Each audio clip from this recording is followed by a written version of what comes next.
this is a big question. You know, the thing about African medicine, and it is a medical tradition that goes on different premises than Western allopathy. Western allopathy is very fond of the war metaphor. War on cancer, war on MS, war on schizophrenia, war on drugs, etc., etc. Defeat, kill, Oh. get rid of, eliminate. And as a nurse, I mean, I know that one. Mm-hmm. I've been, you know, a grunt. I've been on the front lines of it. And anybody who's worked with cancer patients, you see the collateral damage of the war on cancer. It is beyond shocking. The Ngoma, the water spirits, is a peacemaking tradition. The water spirits are spirits of peacemaking and healing. So one makes peace with the spirit that inflicts. One doesn't make war on it. One listens to it. One has gratitude for it. And one pays attention to what it is teaching you.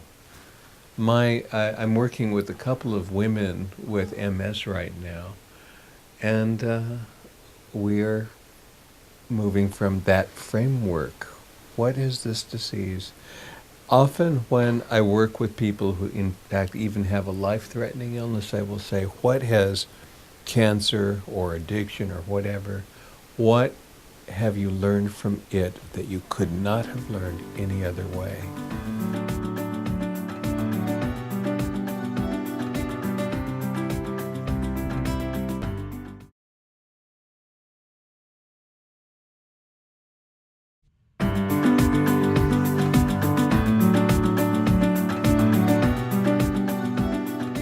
What have you learned from cancer, for example, that you could not have learned any other way? What have you learned from multiple sclerosis that you could not have learned any other way?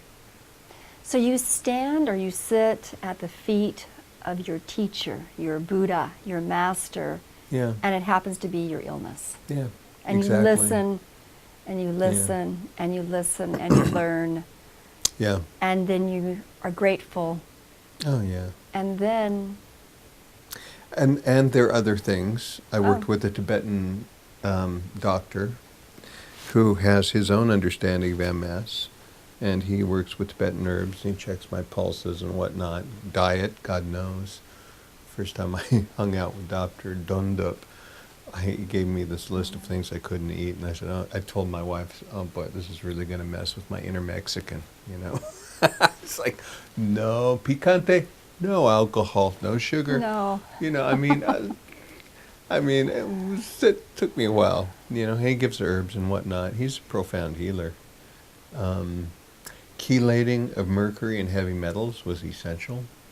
It's very essential. I did write on my website, www.gatheringinn.com. They're the 2 essays I wrote. I went to the forest and spent 2 months alone offering over the multiple sclerosis. And this is after more or less 8 years of listening. I said, I'm ready to give it over. And one thing I wrote, Spirit whispered in my ear and said, Michael, you must ask, what is the prayer for which multiple sclerosis was the answer?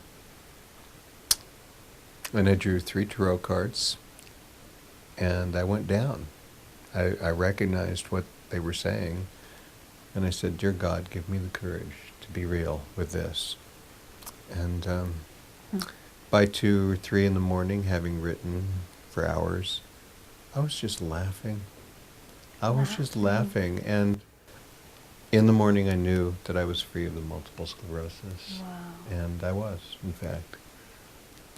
But it took those years of suffering it and returning to what I had to suffer and what I had to give over, you know, just...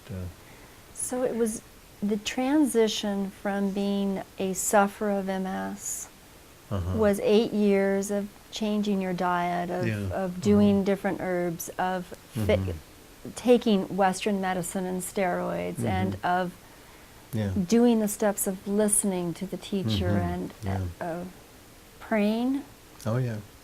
of Oh, yeah. people Very much so. being there with you, of Oh, God, people yes. learning lessons as well from Oh, you. yeah. I Oh, know yeah. Dina learned a lot of lessons Oh, from. profoundly so.